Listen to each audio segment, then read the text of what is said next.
चारों दिशाओं को व्याप्त करने वाला, फल देने में समर्थ एवं वृद्धि करने वाला यह यज्ञ हमारी सभी अभिलाषाओं को पूर्ण करता है।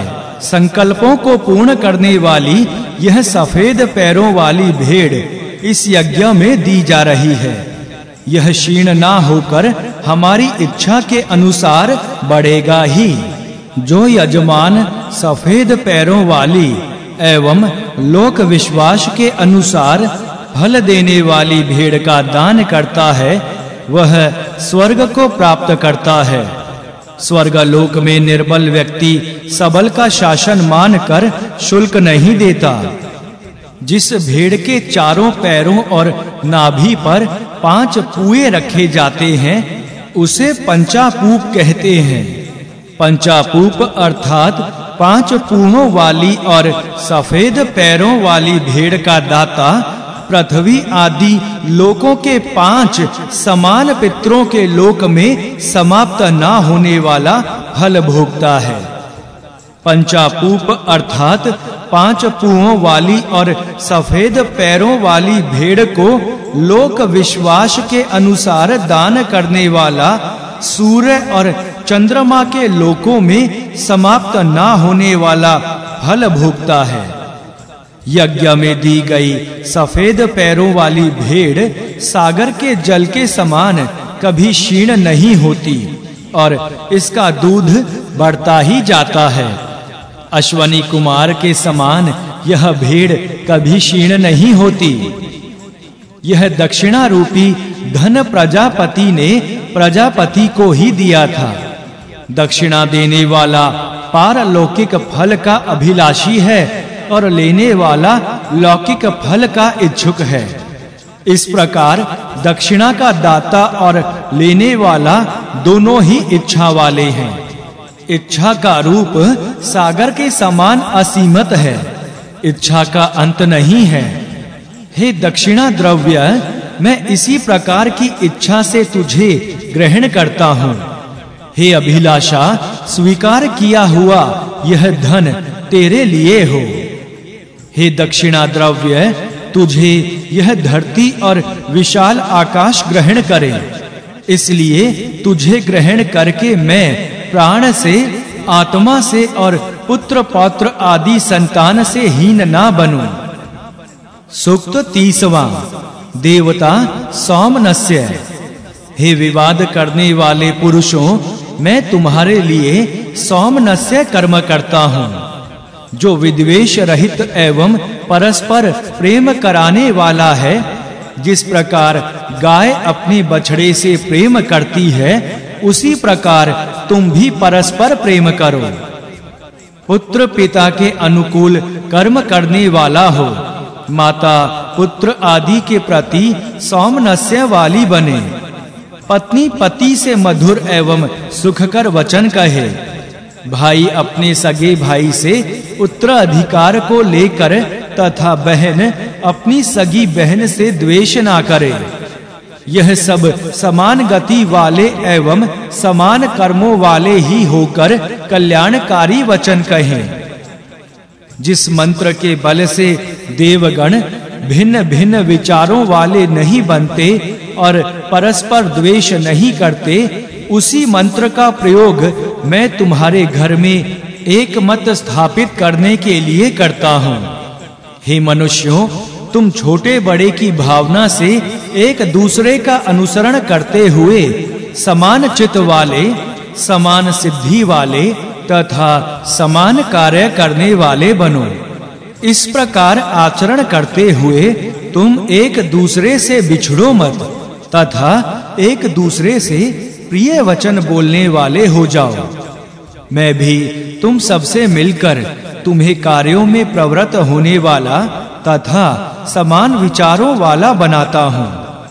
हे समानता के इच्छुक जनों, तुम परस्पर प्रेम के कारण एक स्थान पर रहकर समान जल और अन्न का उपयोग करो। इसके लिए मैं तुम सबको प्रेम के एक बंधन में बांधता हूँ।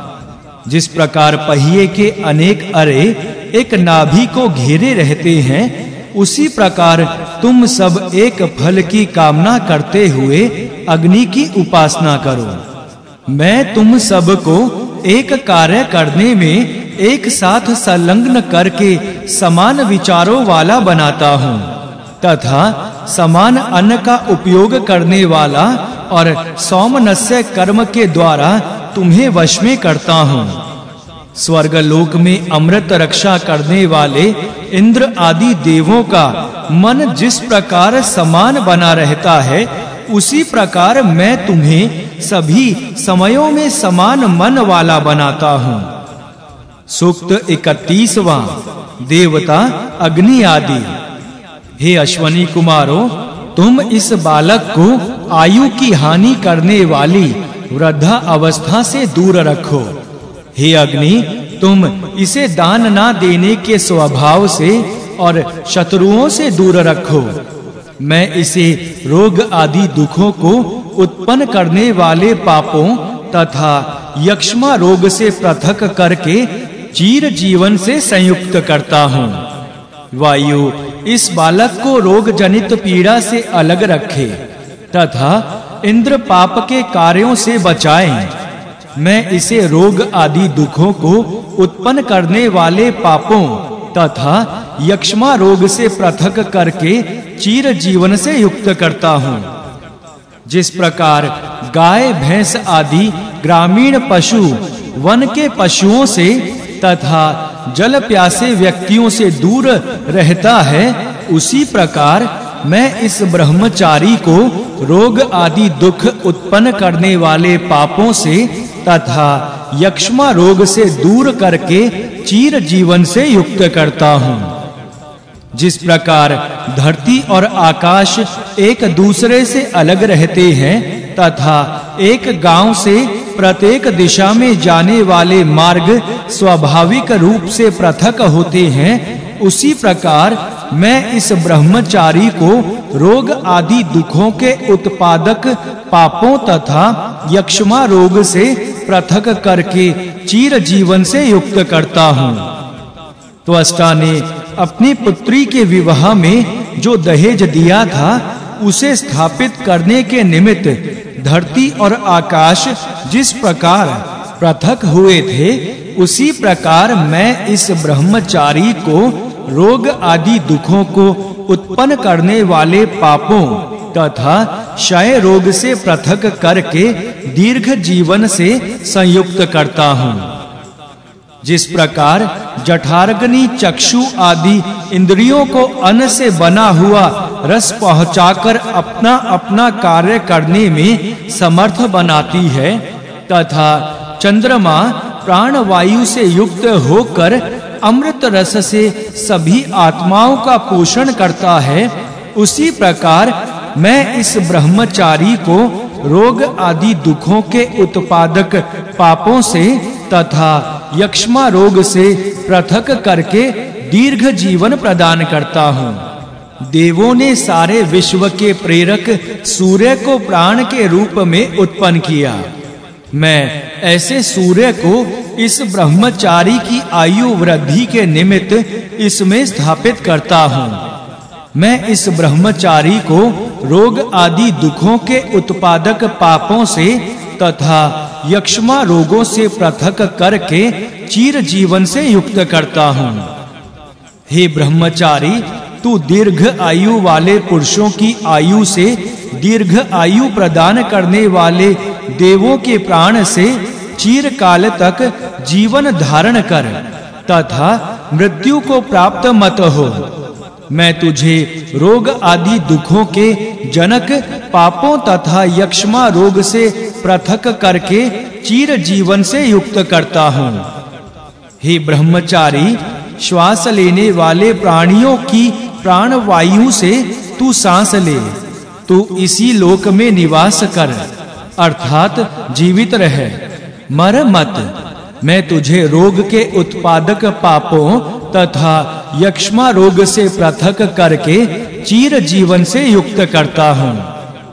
हम चिर काल के जीवन से मृत्यु को प्राप्त करते हैं, इस लोक में निवास करते हैं तथा जौ गेहूं आदि के रस से वृद्धि को प्राप्त करते हैं।